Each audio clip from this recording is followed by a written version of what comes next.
Labas vakaras. Eterė laida Atvira studija. Jos vedėjas Vadimas Nurulinas. Ir šiandien mūsų svečias Arvydas Vilčinskas, dainininkas. Taip trumpai galima bus jūs pristatyti, kadangi dauguma mūsų žiūrovų jūs puikiai pažįsta. Labas vakaras. Labas vakaras. Jūs dabar gyvenat Lietuvoje. Jūs jonavietis dabar, galima sakyti. Kaip jūs dabar jaučiatės Lietuvoje pas mus? Kol kas jaučiuosi labai gerai. Aš darau tai, kas man patinka. Dirbu savo mėgstamą darbą. Galima sakyti, kad nedirbu, nes kai darbas patinka, tai niekad nesijauti, kad dirbi. Jūs dabar kūrėte, galima sakyti. Na, ne visai. Aš šiuo metu mažai kuriu, aš daugiau koncertuoju, o laikas nuo laiko ir pažvejot išvažiuoju kažkur tai. Kursiu vasarą. Dabar aš noriu pradėti nuo tolimos istorijos, kada prasidėjo jūsų tas kūrybinė veikla. Jūs dar būdamas vaiku jau mokėtės muzikos. Kas tai lėmė? Kodėl jūs pradėjot? Jūs lankėt ir Čiurlionio mokyklą, ir Kaune, kai gyvenot. Jūs gimėt iš vis Kaune, kokioje šeimoje pirmoje? Aš gimiau darbininkų šeimoje, taip, jeigu pagal sovietmetį toks išsireiškimas yra. Mano mama buvo siuvėja, o tėvas dirbo tauro fabrike, taisė batus. Bet mano muzikinės šaknys turbūt ne ten, nes mano dėdė, tai yra mano mamos brolis, jis jau tada buvo baigęs konservatoriją, jis grojo Sondeckio kameriniam orkestre. Ir žinoma, mano tėvai norėjo, kad aš kažko tai gročiau, giminės pastebėjo kažkokius gabumus muzikai, ir visi nusprendė, kad man reikia groti violončelę. Manęs nelabai kas klausė, ko aš noriu, nes jiem patiko tas instrumentas. Ir paskui, žinoma, aš ilgai prasimokiau, ir netgi savo amžiaus grupėje buvau laureatas, laimėjau pirmą vietą, būdamas 4 klasėje. Tai čia buvo, kadangi aš mokiausi Kauno meno mokykloje tuo laiku, ir visi nusprendė, kad man laikas kilti į aukštesnį lygį, tai yra važiuoti į Vilnių, kadangi ten jau gabiausi vaikai iš Lietuvos mokosi. Ir aš išvažiavau į Vilnių, ir ten toliau mokiausi. Žinoma, kai draugai už lango spardo kamuolį, o tu 4 valandas džyrų, tos muzikos pradedi neapkęst kažkokia prasme. Ypatingo malonumo jums nesuteikdavo tas pamokas? Ne, tai toks mechaninis mokymasis, žinoma, akimirkų tokių džiaugsmingų būna, kai jau viską labai iškali, ir dėstytojas pagiria, tai taip, bet vėliau aš kažkaip. Aš iki šiol tą klasikinę muziką mėgstu ir viskas su ja yra tikrai gerai. Ten būna momentų, kai jos norisi. Bet tuo laiku į madą atėjo truputį kitokią muziką. Jums reikėjo kažkiek laisvės? Ja, man ta kita muzika, jinai man suteikdavo sparnus kažkaip, ta klasikinė, jinai man jų. Jūs turėjote dar brolius, seserų, gal dar kas nors iš jūsų, ar jūs vienas vaikas buvot šeimoje? Aš turiu vieną seserį. Mano vyresnysis brolis mirė būdamas pusės metų, tuo laiku nuo plaučių uždegimo, tai buvo labai rimta liga. O sesuo nemuzikavo, neužsiėmė? Sesuo trupučiuką mokėsi Kaune meno mokykloje, bet kažkaip ji paskui pasitraukė nuo tos muzikos. Ir, nežinau. O kaip jūs paskui iškilot jau į didžiąją sceną prieš nepriklausomybę? Jūs tapot populiarus? Ta politika čia neturėjo nieko bendro turbūt su mano muzika. Aš muzikavau juk nuo 6 metų, bet tuo laiku aš grojau restoranuose, dainavau jau tada dainavau restorane. Mane pirmą kartą pakvietė dainuoti į restoraną kaip dainininką, nes iki šiol aš grodavau gitarą, bosinę gitarą, pritardavau, kažkiek dainuodavau, bet ten aš buvau grynai dainininkas, galima sakyti, vos ne be gitaro. Pakvietė turbūt todėl, kad aš labai daug dainų žinojau. O tais laikais restorane, žinot, žmonės kažkaip eina neša pinigus, prašydami, kad jiems ten vieną ar kitą dainą pagrotum. Kadangi aš jų žinojau tikrai daugybę, esu grojęs ir vestuvėse visur, tai aš jiems buvau tokia kaip ir pinigų darimo mašina. Va, ir paskui pradėjau po trupučiuką, vieną kartą naujiems metams reikėjo programos. Aš kažkaip ieškojau, kas čia man tiktų iš tų dainų vis tiek ir per daug kažko nesuradau ir kažkokią melodiją aš mėgštelėjau. Aš žinau, kad eidamas į tą restoraną vakare, ten ir žodžius kai kuriuos jau sugalvojau. Na ir gimė mano pirma daina, ji vadinasi Mano Lietuva. Tai gimė, aš ją programai padainavau ir aš žiūriu, kad labai normaliai priima. Tada bandžiau dar ir galų gale. Ir jūs pastebėjo paskui? Na, aš padariau įrašus. Tai yra, tais laikais, nežinau, kas, broliai Aliukai buvo padarę įrašus tokius. Na, bet jie nei vienos dainos nesukūrė, jie viską iš kažkur tai paėmė. Tais laikais kažkaip, nežinau, tos mados nebuvo darytos įrašus. Žmonės, kad ir grojo, bet kažkaip įrašinėti, tai jau čia kažkas tokio. Nelabai pasakė visiems ir nelabai žinoti. Lyg nekuklu atrodė kažkoks toks įdomus jausmas. Na, bet aš išleidau tą albumą pirmąjį ir tas garso režisierius Giedrius Litvinas, kuris man įrašinėjo, jis dabar tikrai vienas iš geriausių turbūt savo srity Lietuvoje. Tai jisai sako, žinai, aš jaučiu, kad iš to kažkas bus. Jis man davė telefono numerį Lietuvos radijai, vieno inžinieriaus, aš pas jį nuvažiavau, tas nuvedė mane pas kažkokius žmonės, jie tik tai trupučiuką pasiklausė, viskas mums tinka ir šitos dainos už 2 dienų skambėjo, kadangi tai buvo birželio 14 dienai tokia laida ruošiama, kur, trėmimų pradžia. Ir mano 4 dainos radijoj praskambėjo. Ir nuskambėjo ir paskui radijas, žiūriu, kad man žmonės kai kurie pradėjo skambinti, kviesdami koncertuoti kažkur tai. Ir, nes radijas davė mano telefono numerį. Na ir taip kilo mintis tokia, kad vis dėlto reikėtų bandyti koncertuoti, bandyti iš to gyventi. Ir aš subūriau savo draugų grupę, su ta grupė mes grodavom kartu iki tol. Teko juos išmokyti tų dainų, kurias aš ten įrašinėjau, tai vienas praktiškai. Na ir mes pradėjom koncertuoti. O kas turėjo įtakos jūsų būtent muzikai, kokie muzikantai ir kokiu laiku muzika jums ir dabar patinka labiausiai?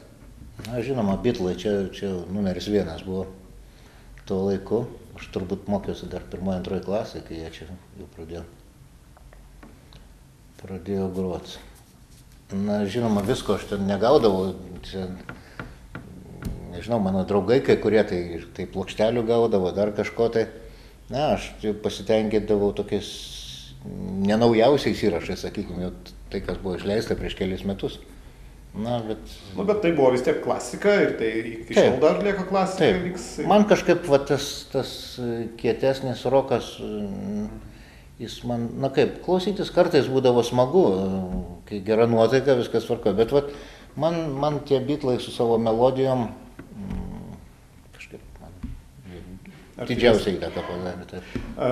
Po to jūs jau iškylot, tapot pakankamai žinomas dainininkas Lietuvoje, tačiau, kaip jūs pats sakot, kad jūs pajudot, kad šiek tiek prasidėjo, kaip nekritimas, bet jau buvo žemesni ir jūs nutarėt užsiimti verslu su žmona, turime omeny. Jinai daugiau verslininkė negu jūs, bet jinai, taip jūs, kaip pasakyt, sugundė arba paveikė jūs, kad... Kažką reikėjo daryti, žinot, tai... Iš muzikos jūs tada pragyventi negalėjot? Tas pragyvenimas toks, žinot, man būtų užtekę, bet jai neužteko. Tai teko kažkaip... Teko užsiimti verslu? Ji buvo gabesnė pavyzdžiui, su vaikais bendraujant, o aš buvau gabesnis darant muziką, na ir teko kažkaip suvienyti jėgas ir padaryti tokius kaip šou vaikams. Ir mano darbas buvo, žinau, jinai scenoje viską darė, ten aš tik tai dainavau ir nešiojau aparatūrą. Bet, vaikam lyg tai patikdavo. Bet paskui jūs nutarėt vis tiek, kadangi čia tas laukinis kapitalizmas tuometinis ir jūs patyrėt ir reketo, ir jūs nutarėt išvykti į Ameriką ir ten kurt vėlgi verslą, kadangi ten yra laisvesnė šalis, sąlygos geresnės, jūs nutarėt išvykti tenais. Kaip jums ten iš pat pradžių, kai jūs atvykot iš viso, kaip jums pasirodė ta šalis ir kaip jūs pradėjote tą verslą? Aš į Ameriką važiavau jau 4. kartą. Tai yra pirmus porą kartų, 3 kartus, sakykime, aš buvau po 3 mėnesius turbūt. Ten aš su gastrolėm, su koncertais važiavau. Tai aš kažkiek tą Ameriką žinojau, bent jau nebijojau vairuoti po Ameriką, nes jau buvau atvažinėjęs. Bet iš kitos pusės, žinoma, aš mačiau daugiau tą paradinę pusę. Bet, galvojau, kad jeigu dirbsi, o aš esu užsispyręs, aš esu tikrai pakankamai darbštus. Ir aš maniau, kad 24 valandos paroje yra pakankamos, kad vis tiek per metus užsidirbtum, atsistotum ant kojų ir tvirtai jaustumės. Jūs nežadėjot ten ilgai užsilikti, jūs žadėjot grįžti į Lietuvą, ar jūs neplanavot, nežinojot, kaip? Neturėjau tokių planų, kad visam laikui. Bet kiek laiko tas užtruks ir, nežinau, taip toks labai atviras buvo klausimas. Pagaliau aš buvau vedęs ir ne viskas nuo manęs priklausė. Čia tas lemiamas žodis, kad išvykti vis tiek priklausė jai turbūt. Aš niekad negalvojau, kad man reikės išvykti iš Lietuvos. Tai, nežinau, pradžia žinoma buvo pakankamai sunku, aš dirbau naktim, paskui dirbau ir naktim, ir dienom. Kol daėjo iki to, kad aš dirbau 20 valandų per parą. Ir tada tiesiog, aš šmėkštelėjau galvą, kad vis dėlto man rankomis, aš nežinau, vargu ar pavyks ką nors padaryti, kai tau moka už valandas tiesiog. Aš noriu paklausti jūsų, ar jums, Arvydai, dabar negaila tų metų, kad jūs pradirbot darbininkų ir jūs galėtumėt per tą laiką kurt ir gal sukurtumėt žymiai daugiau tokių kūrinių, kur paliktumėt tokį gyvenime, tokį pėdsaką? Sunku pasakyti. Aš dėl nieko nesigailiu. Aš galėjau jūs sukurti, o galėjau ir nesukurti. Kadangi aš išvažiavau, kai aš išvažinėjau, aš nieko negalėjau sukurti. Toks buvo štilis kažkoks. Savų minčių aš neturėjau, ką nors kopijuoti aš nenorėjau. O nuo ko tai priklauso? Kada ateina muza? Pas jūs, pas dainininkus, Mano geriausios dainos buvo sukurtos tada, kada man buvo sieloje žiauru. Kitiems skirtingai. Aš čia kalbėjau, kaip su moterim poetėm, jos sako, kaip tik atvirkščiai, tada, kada gera nuotaika, tada jiems ateina. Jums būna kitaip. Žinokit, kai aš jaučiuosi laimingas, man nesikuria kažko tai. Galbūt ne visiškai tiksliai taip išreiškiu, bet... Jums reikia protesto, aš taip suprantu, tam, kad eitų. Man reikia save išlieti, aš turiu kažkokie jausmų audra turi ateiti. Ir tada aš galiu kažką sukurti, kad žmonės jaudins. Nes jeigu manęs paties nejaudina, tai ir žmonių nejaudina. Tai nežinau, čia... Nors esu sukūręs juk ir linksmų dainų, atrodo... Bet galbūt, sakykime, taip, toks periodas užeina, kada tu pradedi dirbti. Viena, čia pat antras, čia pat trečias. Tos geros dainos, jos po vieną irgi nevaikšto. Jeigu išeina kažką padaryti, tai brolis pausk, tada reiškia tavo momentas. O jeigu neatėjo taip sona, tai... Sėdėk ramiai ir lauk. Man iš tikrųjų dabar jau nebėra kur skubėti, vis tiek aš tas savo paskutinį albumą kūriau turbūt gal kokius 4 metus. Nes, kur tu nuskubėsi žmogau, ar to 50, ar to 54, jau jokio skirtumo, vis tiek jau... Paskui jūs ilgą laiką, 15-17 metų prabuvot. 17 metų. Ir jūs vis tik nutarėt grįžti į Lietuvą. Tai atėjo, kas tai paskatino jūs? Ar tai jūs jau subrendo tas laikas, kada reikia važiuoti, arba jūs ten susipažinot ir su Jurga Šimkienė, ar jinai turėjo įtakos tam, kad vis tik grįžti į Lietuvą, ar tai buvo jau seniai buvo apsisprendę, jūs apsisprendėt ir tai buvo subrendus to? Tvarai sakant, aš jau apie turbūt 2003 metus, tai yra prieš 9 metus, aš jau ieškojau, kokią aš čia aparatūrą pirksiu, ką čia man įdomaus apšvietimą padaryti, kad kažkoks gražesnis koncertas būtų. Paskui ta mintis kažkiek nutolo. Jurgita padėjo apsispręsti tiek, kad aš turėjau kur važiuoti. Man nereikėjo galvoti, o kur aš nuvažiavęs į Lietuvą, kur aš dėsiuos, kur man važiuoti, į Kauną, į Vilnių, į kažkur. Apie Jonavą nebuvo tokių minčių, kadangi aš čia niekad nebuvau gyvenęs prieš tai. O šiaip tai, žinoma, jeigu ne muzika, tai Jurgita galėjo Amerikoje gyventi su manim, jeigu būtų panorėjus.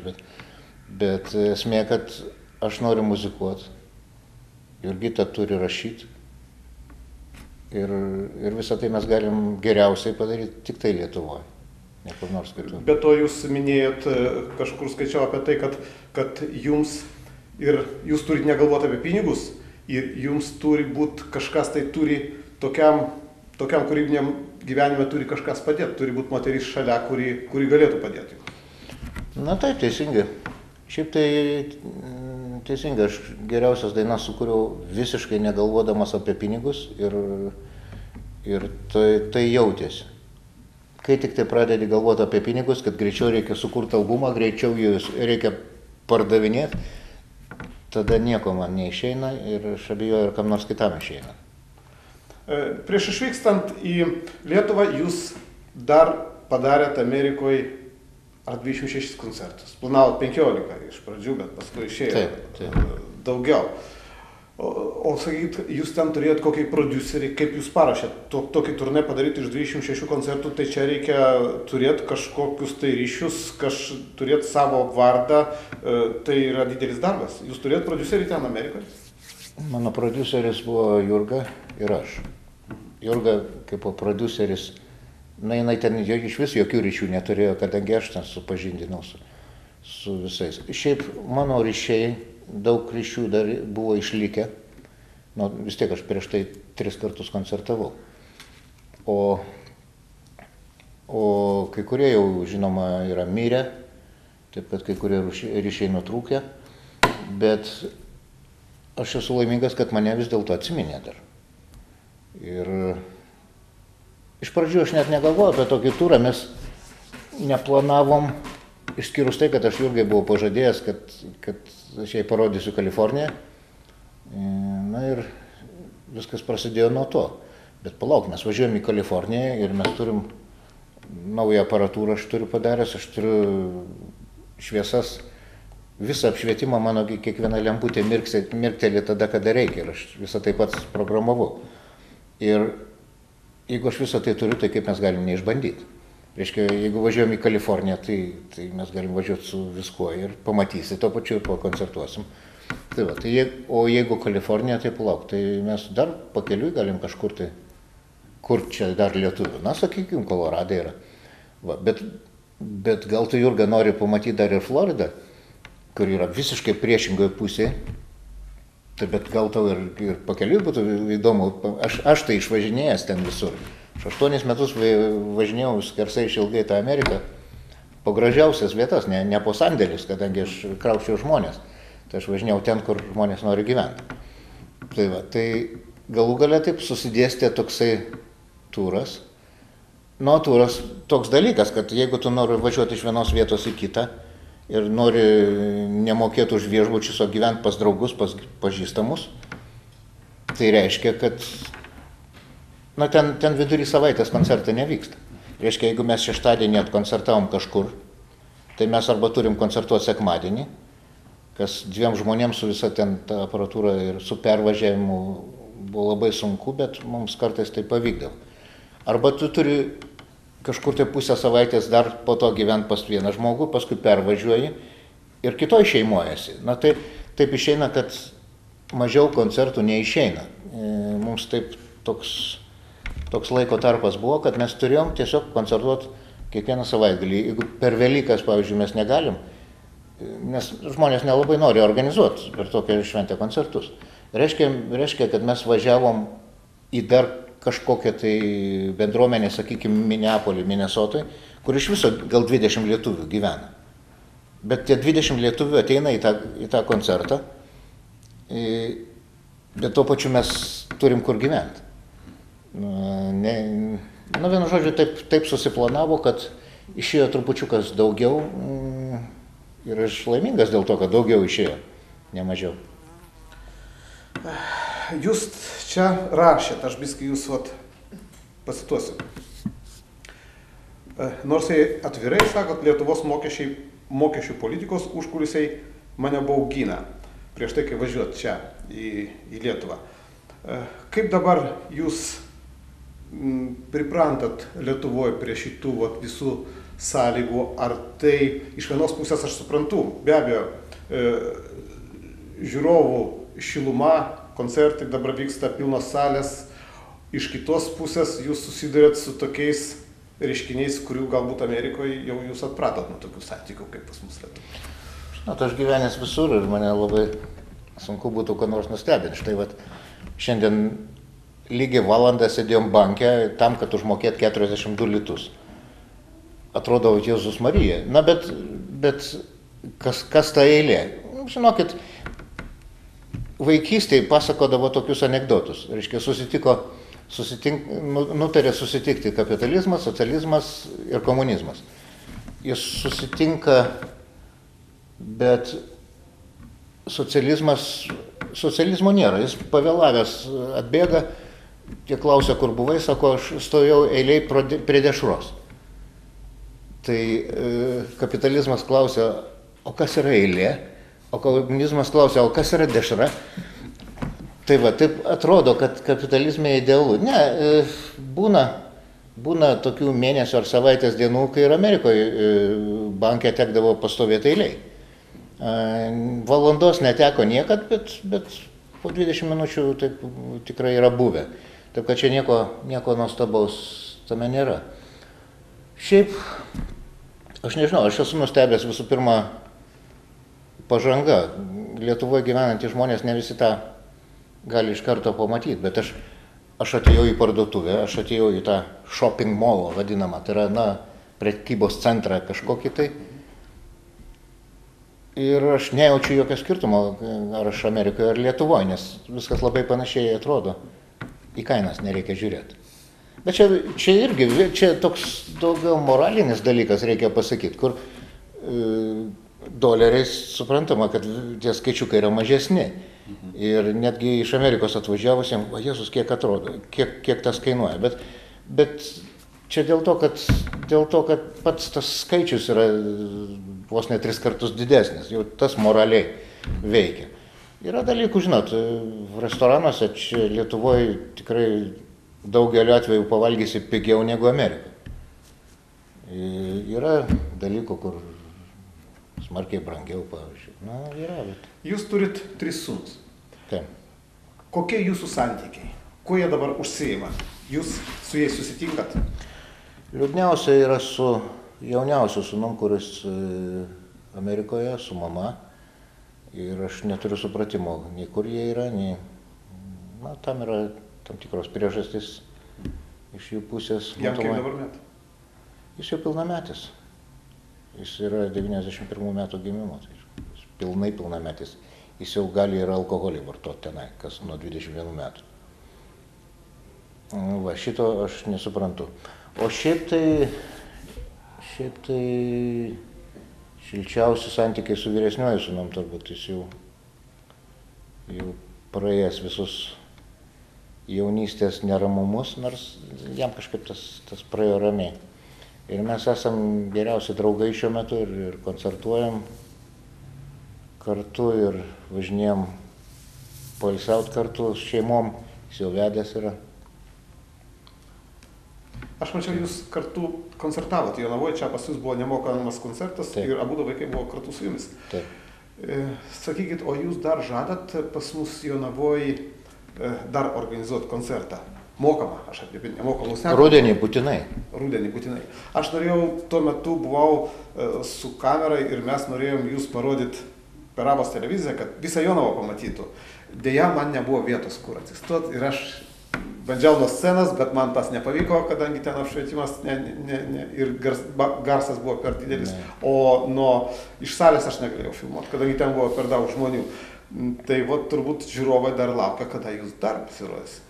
Ten taip, žinoma, mokomės iš savo klaidų irgi, kadangi net mūsų geriausi draugai negalėjo patekti į tenai. Jie tiesiog pasikuklino, jau kas nebuvo labai kuklus ir paskambino, tai mes vis tiek scenoje šone kažkur vis tiek patalpinom tos žmonės. O kai kam tiesiog buvo nepatogu trukdyti, jie apsisuko ir išėjo.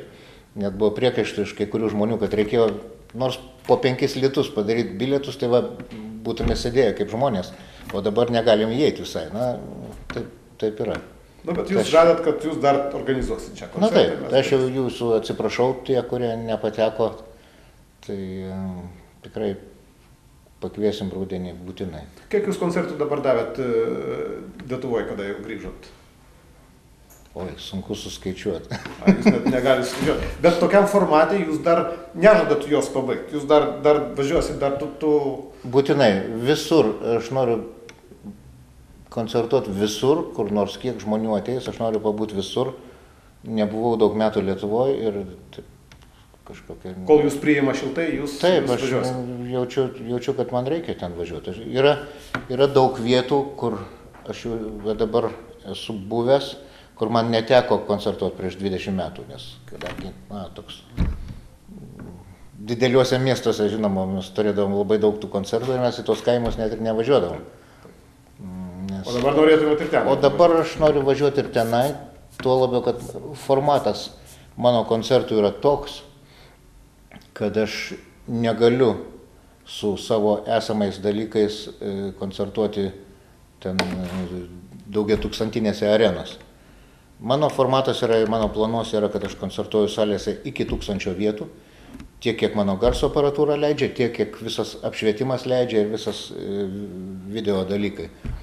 Ir taip, kad aš galiu koncertuoti dabar bet kurioje kaimo salėje, aš įjungiu į vieną rozetę visus savo prietaisus. Ir jums tai yra maloniau tokiam, kad būtų auditorija būtent tokia, nedidesnė? Tai yra, tie koncertai būna šiltesni, tokie intimesni, sakyčiau, žmonės arčiau visi.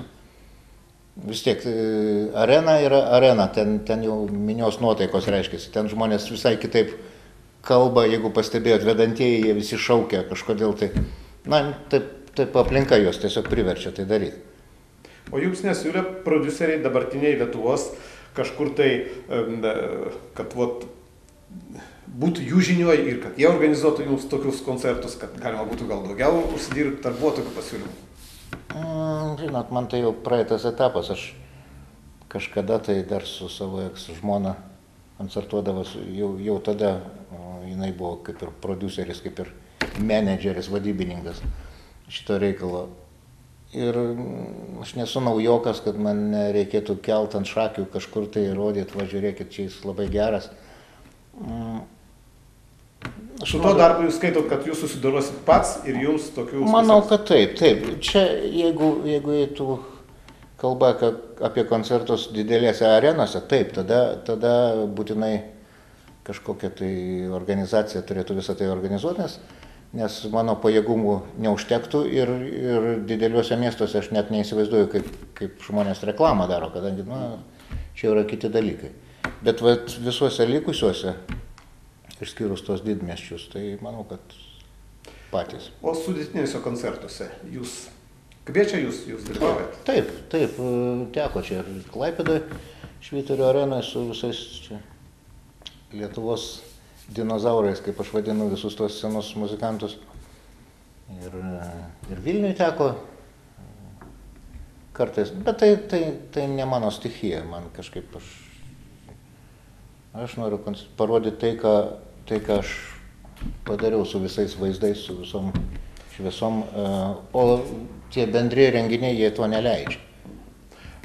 Taip, jūs, žiūrint į jūsų koncertus, jūsų dainas, aišku, pastebima, kad dainos yra prasmingos, yra žodžiai, yra melodija, tačiau būna juk, ar jums kartais neatrodo, kad pas mus Lietuvoje tas menas degraduoja, tie skoniai degraduoja, būna daina iš 3 žodžių.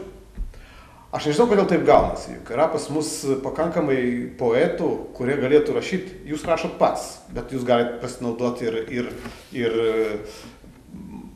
paimti kažkokią tai eilėraščius kitų žmonių, bet tačiau yra, kartais būna tokios dainos iš 3 žodžių, galbūt čia negaliu jie uždėti ant melodijos, šitų žodžių nesigauna jiems. Kas turi būti pirminis, ar turi būti žodžiai, ar turi būti melodija? Čia visaip gali būti. Kas link manęs, aš tikrai ne viską pats rašau, ne visus žodžius, toli gražu ne viską. Bet nors pastaruoju metu rašau daugiau, turbūt todėl, kad būna Amerikoje labai sunku rasti gerų lietuviškų eilėraščių. Ir nori, nenori, gyvenimas priverčia rašyti ir ačiū Dievui, man tas patinka. O šiaip čia, jeigu kam nors tos melodijos iš 3 žodžių arba su keiksmais nepatiktų, tai niekas jų ir nerašytų, jūs niekam neapsimokėtų to daryti. Tai reiškia, kažkam patinka, kažkas vis dėlto klausosi, tai reiškia, kad ta muzika nuo publikos irgi priklauso. Nu, matot, čia toks produktas būna pateikiamas, kiti gal skonio neturi, gal kiti nesupranta. Juk pažiūrėkit, buvo pas mus anksčiau, štai per televiziją, Kelias į žvaigždės. Ir visa Lietuva galvoja, kad čia vien tik, aš nežinau, ar jūs žiūrėjote tokios laidos Amerikoje, jūs ten turbūt nelabai matėte. Nemačiau, bet girdėjau kažką. Girdėjot. Tai štai yra Kelias į žvaigždės ir visa Lietuva galvoja, kad tai yra geriausi, kad tai yra žvaigždės, iš tikrųjų, kad tai yra geriausi dainininkai Lietuvoje, visi jiems plodavo. Vėliau Lietuvos televizija parodė Triumfo arką laidą, kur parodė tikrus dainininkus, kad Lietuvoje iš tikrųjų yra tikri dainininkai, kad negalvoda, kad tai yra. Nu, bet štai kaip televizija mums pateikia, taip mes ir priimam. Žinot, mano abudu sūnus, čia esantis Lietuvoje, tą patį tvirtina. Sako, žinai, žmonėms patinka tai, ką jiems rodo. Nes jeigu jiems nerodo, tai jiems negali patikti, natūralu. Tai žinoma, dirba, pats matau ir jaučiu, būtent prodiuseriai kartais kelia ant šakių kažką tai, kas visai neturėtų būti keliamas. Bet tai čia mano nuomonė, reiškia, jeigu kelia, tai jaučia, kad galbūt iš to ką nors padarys. Sakykit, jūs gyvenot prie tos amerikietiškos demokratijos. Kaip jūs skaitot tą demokratiją, kuri dabar pas mus Lietuvoje? Jinai pritampa jums tai tinka, jūs skaitot, kad tai yra, ar reikėtų čia kažką to koreguoti, kad čia negalima tą demokratiją atnešti taip, kaip iš jų. Pas juos yra kiti papročiai, pas mus yra kitokia, mes kitaip gyvenam. Kaip jūsų pastebėjimai per tą laiką?